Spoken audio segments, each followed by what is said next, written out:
Hello दोस्तों, welcome to आपके अपने यूट्यूब चैनल करियर पॉइंट पे। तो आप सभी दोस्तों का स्वागत है। अपने जो प्रैक्टिस सेट चल रहे हैं कौन से संकल्प सीरीज के, जो आज का अपना प्रैक्टिस सेट नंबर कौन सा है, 8 नंबर का प्रैक्टिस सेट है, जो एसएसजीडी और दिल्ली पुलिस के लिए चल रहे हैं। वैसे तो ये प्रैक्टिस सेट सभी इंडिया लेवल के जो एग्जाम है जिनके अंदर जीएस पूछी जाती है उन सभी के लिए क्या ये इंपॉर्टेंट साबित होंगे, और विशेषकर जैसे कि एसएसजीडी और दिल्ली पुलिस और और भी जो एग्जाम है आगे उन सभी एग्जामों के लिए क्या है ये प्रैक्टिस सेट है जो क्या है इंपॉर्टेंट है। तो चलो स्टार्ट करते हैं बिना किसी देरी के आज का प्रैक्टिस सेट।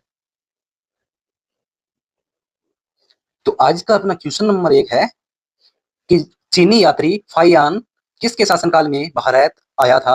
जो फाइयान है वो किसके शासनकाल के अंदर भारत आया था, तो किसके शासनकाल के अंदर भारत आया था, ये चंद्रगुप्त द्वितीय के शासनकाल में ये भारत आया था। ऑप्शन अपना कौन सा सी है वो क्या हो जाएगा, सही हो जाएगा कि जो फाइयान है वो चंद्रगुप्त द्वितीय यानी कि विक्रमादित्य के शासनकाल के अंदर भारत आया था। तो और इसकी जो एक पुस्तक है उस पुस्तक का नाम क्या है, चंद्रगुप्त की फाइयान की कौन सी पुस्तक है, कौन सी हो जाएगी, फोकू फोकुओ ची। ये किसकी पुस्तक है, ये फयान की पुस्तक है जिसके अंदर इसने समाज और बौद्ध संघ का वर्णन किया था। नेक्स्ट क्वेश्चन, अंतिम मुगल सम्राट कौन था। तो अंतिम मुगल सम्राट कौन था, तो कौन हो जाएगा, बहादुर शाह जफर। कौन थे, बहादुर शाह जफर क्या थे, अंतिम मुगल सम्राट थे। ऑप्शन अपना कौन सा सी है वो क्या हो जाएगा, सही हो जाएगा। और कब जो 1857 के बाद मुगल सत्ता का अंत हुआ और बहादुर शाह द्वितीय अंतिम मुगल सम्राट माने जाते हैं। कब 1857 के अंदर क्या हो गया था, जो मुगल काल है उसका क्या हो गया था, अंत हो गया था। और 1858 में कब 1858 के शासन अधिनियम के बाद कंपनी राज क्या समाप्त हो गया और कौन सा क्राउन शासन प्रारंभ हो गया था। तो क्राउन शासन प्रारंभ कब हो गया था, 1858 के अंदर। नेक्स्ट क्वेश्चन, वर्तमान में भारतीय संविधान में कितने मौलिक अधिकार हैं। तो वर्तमान के अंदर भारतीय संविधान में कितने मौलिक अधिकार हैं, वर्तमान के अंदर कितने, 6 मौलिक अधिकार हैं। कितने हैं, 6 मौलिक अधिकार है। ऑप्शन अपना कौन सा बी है वो क्या हो जाएगा, सही हो जाएगा। और जब मौलिक अधिकार लागू किए गए थे उस टाइम कितने थे, 7 मौलिक अधिकार लागू किए गए थे। तो सातवां कौन सा, जो सातवां मौलिक अधिकार कौन सा था, जो संपत्ति का अधिकार था, इसे हटा दिया गया है। इसे कब हटाया गया था, 44वें संविधान संशोधन के तहत इसे हटा दिया गया था। कौन से, 44वें संविधान संशोधन के तहत जो संपत्ति का अधिकार है उसे हटा दिया गया था और इसे हटा करके किसमें जोड़ दिया गया था, वैधानिक अधिकार में जोड़ दिया गया था। तो अब वर्तमान के अंदर कितने हैं, 6 मौलिक अधिकार हैं। और जो मौलिक अधिकार है वो अनुच्छेद कौन से, अनुच्छेद 12 से लेकर के अनुच्छेद 35 तक है। कौन से अनुच्छेद है, 12 से लेकर के अनुच्छेद 35 तक। नेक्स्ट क्वेश्चन, संविधान का कौन सा भाग नागरिकता से संबंधित है। तो संविधान का कौन सा भाग है वो नागरिकता से संबंधित है। भाग कौन सा ए, भाग कौन सा, पहला भाग है वो किससे संबंधित है, नागरिकता से संबंधित है। ऑप्शन अपना ए है वो क्या हो जाएगा, सही हो जाएगा। और अनुच्छेद कौन से, अनुच्छेद 5 से लेकर के अनुच्छेद 11 के अंदर किसका नागरिकता,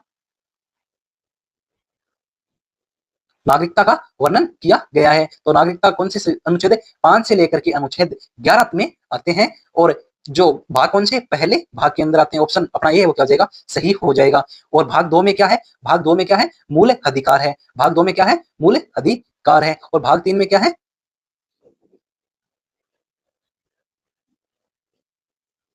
नेक्स्ट क्वेश्चन, भाग 3 में क्या है, भाग 3 में क्या हो जाएंगे, नीति निर्देशक तत्व। नेक्स्ट क्वेश्चन, आयोडीन की कमी से कौन सा रोग होता है। जो आयोडीन है उसकी कमी से कौन सा रोग होता है। तो आयोडीन की कमी से कौन सा रोग होता है, घेंगा रोग होता है। ऑप्शन अपना कौन सा सी है वो क्या हो जाएगा, सही हो जाएगा। कौन सा रोग होता है, घेंगा रोग किसकी कमी से होता है, आयोडीन की कमी से होता है। और आयोडीन की कमी से क्या, थायराइड ग्रंथि बढ़ जाती है।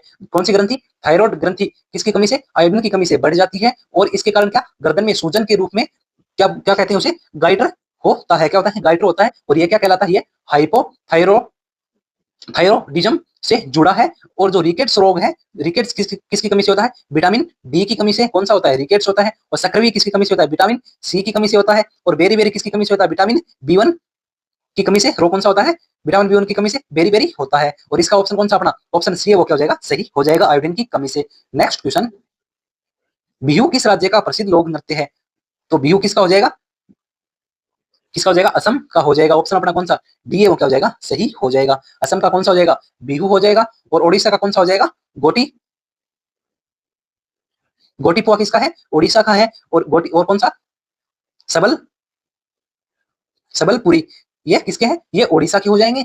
और बिहू किसका है? असम का हो जाएगा। तो इस क्वेश्चन का आंसर अपना कौन सा? ऑप्शन डी क्या हो जाएगा? सही हो जाएगा। नेक्स्ट क्वेश्चन, भारत का सबसे लंबा बांध कौन सा है? तो भारत का सबसे लंबा बांध कौन सा हो जाएगा? हीराकुंड बांध हो जाएगा। ऑप्शन कौन सा? बी है वो क्या हो जाएगा? अपना क्या हो जाएगा? सही हो जाएगा। जो भारत का क्या है? सबसे लंबा बांध है। और ये कहां स्थित है? ये उड़ीसा के अंदर कौन सी नदी के ऊपर बना हुआ है? महानदी पर बना हुआ है। और कहां है ये? ओडिशा के अंदर। तो भारत का सबसे लंबा बांध कौन सा हो जाएगा? हीराकुंड बांध हो जाएगा, जो महानदी के ऊपर बना हुआ है। और कौन से राज्य के अंदर? उड़ीसा राज्य के अंदर बना हुआ है। और यह बांध किसी मिट्टी और पत्थर का बना हुआ है। जो टिहरी बांध है, कौन सा? जो टिहरी बांध है वो क्या है? सबसे ऊंचे बांधों में गिना जाता है। और जो भाखड़ा नागल बांध कौन सा हो जाएगा? भाखड़ा नागल बांध कौन सा हो जाएगा? ये क्या है? ऊंचाई के लिए प्रसिद्ध है। किसके लिए? ऊंचाई के लिए प्रसिद्ध कौन सा? भाखड़ा नागल हो जाएगा। और सबसे लंबा बांध कौन सा हो जाएगा? हीराकुंड हो जाएगा। नेक्स्ट क्वेश्चन, दंत चिकित्सक किस दर्पण का उपयोग करते हैं? जो दंत चिकित्सक होते हैं वो किस दर्पण का उपयोग करते हैं? तो दंत चिकित्सक किस दर्पण का उपयोग करते हैं? ये अवतल दर्पण का उपयोग करते हैं। किसका? अवतल दर्पण का। ऑप्शन अपना कौन सा? बी है वो क्या हो जाएगा? सही हो जाएगा। किसका उपयोग करते हैं? अवतल दर्पण का उपयोग करते हैं। और उत्तल दर्पण का उपयोग किसमें होता है? उत्तल दर्पण का उपयोग किसके अंदर होता है? जो वाहन के साइड मिरर होते हैं उसमें क्या किसका उपयोग होता है? उत्तल दर्पण का उपयोग होता है। और समतल दर्पण का उपयोग किसके अंदर होता है? समतल दर्पण का उपयोग किसके अंदर होता है? सेविंग मिरर में किसका होता है? समतल। और सेविंग मिरर में भी किसका होता है? अवतल दर्पण का उपयोग होता है। नेक्स्ट क्वेश्चन, बेकिंग सोडा का रासायनिक नाम क्या है? जो बेकिंग सोडा है उसका रासायनिक नाम क्या है? तो उसका रासायनिक नाम क्या हो जाएगा? Sodium bicarbonate. ऑप्शन अपना कौन सा? बी है वो क्या हो जाएगा? सही हो जाएगा। सोडियम बाइकार्बोनेट किसका नाम है? बेकिंग सोडे का रासायनिक नाम है, जिसका सूत्र क्या होता है? NaHCO3। इसका क्या होता है? सूत्र होता है, जिसे क्या कहते हैं? एंटासिड और बेकिंग एजेंट के रूप में प्रयुक्त किया जाता है। और वॉशिंग सोडा का रासायनिक नाम क्या होता है? वॉशिंग सोडा का क्या होता है? Sodium carbonate. किसका नाम है ये? Washing soda. वॉशिंग सोडा का रासायनिक नाम क्या हो जाएगा? सोडियम कार्बोनेट हो जाएगा। और जिसका सूत्र क्या होता है? Na2CO3 हो जाएगा। क्या हो जाएगा? Na2CO3 हो जाएगा।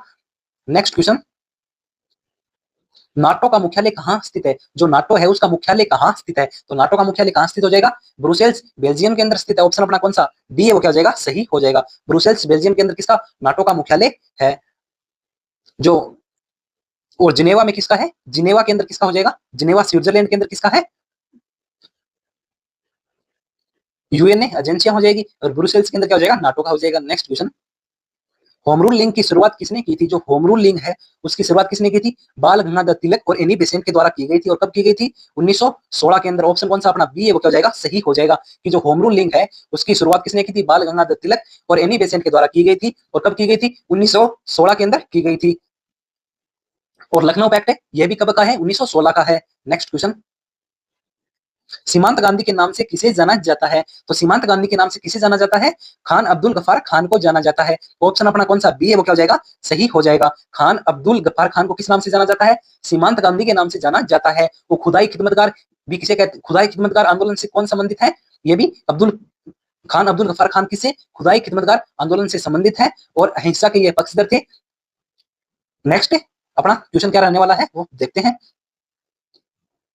और आपको जो ये प्रैक्टिस सेट है वो कैसा लगता है वो अच्छे कमेंट के अंदर अच्छे अच्छे से बताकर जरूर जाइए। और इस जो चैनल है उसको सब्सक्राइब करके जरूर रखें, ताकि जो अपनी नेक्स्ट क्लास आने वाली है उसका नोटिफिकेशन आप तक पहुंच सके। इसलिए चैनल को क्या है? सब्सक्राइब करना जरूरी है। और लाइक और शेयर जरूर करें। और अपने सभी दोस्तों तक इस क्लास को शेयर करना बिल्कुल भी न भूलें। और इस क्लास पर जो पीडीएफ है वो प्राप्त करने के लिए आप टेलीग्राम चैनल को ज्वाइन कर सकते हैं, जिसका लिंक है वो इस क्लास के डिस्क्रिप्शन में दिया गया है। तो टेलीग्राम चैनल को आप ज्वाइन करके रखें। उस पर जो करंट के क्यूज होते हैं और जो करंट की महत्वपूर्ण घटनाएं होती हैं वो उस पर शेयर की जाती है। और जो करंट के क्वेश्चन होते हैं वो उस पर डेली बेस पे उसके ऊपर डाले जाते हैं। तो जो अपना टेलीग्राम चैनल है उसको जरूर ज्वाइन करें। तो नेक्स्ट क्वेश्चन है अपना 13 नंबर, लोकसभा की बैठक के लिए आवश्यक गणपूर्ति क्या है? तो लोकसभा की बैठक के लिए आवश्यक गणपूर्ति कितनी हो जाएगी? 1/10 कुल सदस्यों का 1/10। ऑप्शन कौन सा? डी है वो क्या हो जाएगा? सही हो जाएगा। अगर क्या लोकसभा या राज्यसभा की बैठक के लिए कोरम कुल सदस्यों का 10वां भाग निर्धारित है, अगर यह मतलब कि कुल सदस्य 1/10 नहीं होते हैं तो इसे क्या सत्यापित कर सकते हैं। नेक्स्ट क्वेश्चन, केटू गोडविन ऑस्टिन चोटी किस पर्वत श्रृंखला में स्थित है? तो ये किस पर्वत श्रृंखला के अंदर स्थित हो जाएगी? काराकोरम काराकोरम श्रृंखला के अंदर स्थित हो जाएगी। ऑप्शन कौन सा अपना? सी है वो क्या हो जाएगा? सही हो जाएगा। और जो केटू है जिसे गोडविन ऑस्टिन भी कहते हैं, काराकोरम श्रेणी में स्थित है। और यह विश्व की कौन सी दूसरी हाईएस्ट पीक है? कौन सी? सेकंड हाईएस्ट पीक है किसकी? विश्व की। और हिमालय की क्या हो जाएगी? एवरेस्ट हो जाएगी। और काराकोरम की कौन सी हो जाएगी? केटू हो जाएगी। नेक्स्ट क्वेश्चन, एक खो खो टीम में कितने खिलाड़ी होते हैं? तो एक खो खो टीम के अंदर कितने खिलाड़ी होते हैं? 12 खिलाड़ी होते हैं। कितने होते हैं? 12 खिलाड़ी होते हैं, जिसके अंदर 9 खिलाड़ी क्या होते हैं? 9 तो किसमें होते हैं? मैदान के अंदर उपस्थित होते हैं, और जो 3 खिलाड़ी हैं, 3 खिलाड़ी क्या होते हैं? वो क्या होते हैं? सब सब टी ट्यूट होते हैं, सब ट्यूट होते हैं। कितने? 3 खिलाड़ी। और टोटल कितने होते हैं? 12 खिलाड़ी होते हैं एक खो खो टीम के अंदर। नेक्स्ट क्वेश्चन, जिसके अंदर 9 क्या रहते हैं? सक्रिय रहते हैं, और 3 खिलाड़ी क्या रहते हैं? मैदान के बाहर। चार मीनार कहाँ स्थित है? तो चार मीनार कहाँ स्थित है? हैदराबाद के अंदर स्थित हो जाएगी। ऑप्शन ऑप्शन कौन सा? डी है वो क्या हो जाएगा? सही हो जाएगा। जो चार मीनार कहाँ है? हैदराबाद के अंदर स्थित है, जो तेलंगाना की राजधानी है, और ऐतिहासिक ये एक स्मारक है। और इसे कब बनाया गया था? 1591 में। किसे? कुतुब शाही, कुतुब शाही शासक कौन थे? मोहम्मद कुली कुतुब शाह ने बनवाया था। किसने बनाया था? मोहम्मद कुली कुतुब शाह ने बनवाया था। कब बनवाया था? 1591 में इसे बनवाया गया था। और औरंगाबाद में क्या है? औरंगाबाद के अंदर क्या हो जाएगा? बीबी का मकबरा हो जाएगा। क्या? बीबी का मकबरा कहाँ है? औरंगाबाद के अंदर है। और हैदराबाद में क्या है? चार मीनार। नेक्स्ट क्वेश्चन, मुद्रा का अवमूल्यन का अर्थ है, जो मुद्रा का अवमूल्यन है उसका अर्थ क्या हो जाएगा? उसका अर्थ क्या हो जाएगा? अन्य मुद्राओं की तुलना में घरेलू मुद्रा का मूल्य कम करना। ऑप्शन कौन सा अपना? बी है वो क्या हो जाएगा? सही हो जाएगा। जो अन्य मुद्राओं की तुलना में घरेलू मुद्रा का मूल्य कम करना क्या कहलाता है? अवमूल्यन कहलाता है। नेक्स्ट क्वेश्चन, राष्ट्रीय विकास परिषद एनडीसी की स्थापना किस वर्ष हुई थी? तो इसी की जो स्थापना है वो किस वर्ष हुई थी? 1952 के अंदर हुई थी। ऑप्शन कौन सा? सी है वो क्या हो जाएगा? सही हो जाएगा। एनडीसी की स्थापना कब होती है? 1952 के अंदर होती है। और 1950 के अंदर किसकी? योजना आयोग की स्थापना होती है। किसकी? योजना आयोग की स्थापना कब होती है? योजना आयोग आयोग की स्थापना कब? 1950 में होती है। और जिसका नाम 1900 कब है? 15 के अंदर इसका नाम क्या कर दिया गया था? नीति आयोग कर दिया गया था। क्या? नीति आयोग कर दिया गया था। नेक्स्ट क्वेश्चन, तीस्ता नदी विवाद भारत और किस देश के बीच है? जो तीस्ता नदी विवाद है वो भारत और किस देश के बीच है? तो भारत और बांग्लादेश के बीच है। ऑप्शन कौन सा? डी है वो क्या हो जाएगा? अपना सही हो जाएगा। भारत और बांग्लादेश के बीच कौन सा विवाद है? तीस्ता नदी विवाद है। जो कौन सी नदी को लेकर के है? यह तीस्ता नदी को लेकर के है। Next question, Twitter x, Twitter ये उसका लोगो है ट्विटर का, कि वर्तमान सीईओ कौन है? तो ट्विटर की वर्तमान सीईओ कौन हो जाएगी? Linda Yaccarino. ऑप्शन कौन सा? सी वो अपना क्या हो जाएगा? सही हो जाएगा। वर्तमान के अंदर ट्विटर की सीईओ कौन है? लिंडा याकारिनो है। और एलोन मस्क कौन हो जाएंगे? इसके क्या है? फाउंडर, या फिर इसके मालिक कौन हो जाएंगे? एलोन मस्क हो जाएंगे। और पराग अग्रवाल कौन थे? ये सीईओ के पहले, इससे पहले कौन थे? पहले क्या थे? सीईओ थे। किससे? लिंडा याकासिनो से पहले कौन सीईओ कौन थे? पराग अग्रवाल थे। और वर्तमान के अंदर कौन है? लिंडा याकारिनो है। तो आपको ये प्रैक्टिस सेट में से, इस प्रैक्टिस सेट में से आपके कितने क्वेश्चन सही होते हैं वो कमेंट बॉक्स में जरूर बताएं। और आपको ये प्रैक्टिस सेट कैसा लगा वो कमेंट बॉक्स में जरूर बताएं। और चैनल को सब्सक्राइब करना बिल्कुल भी नहीं भूलें, ताकि जो अपना नेक्स्ट प्रैक्टिस सेट है आने वाला है उसका नोटिफिकेशन आप तक पहुंच के। इसलिए चैनल को सब्सक्राइब करके रखें, और इस क्लास को अपने सभी दोस्तों तक ज्यादा से ज्यादा शेयर करें, लाइक करें, कमेंट करें, और चैनल को सब्सक्राइब करना बिल्कुल भी नहीं भूलें। Thank you all of you. जय हिंद, वंदे मातरम।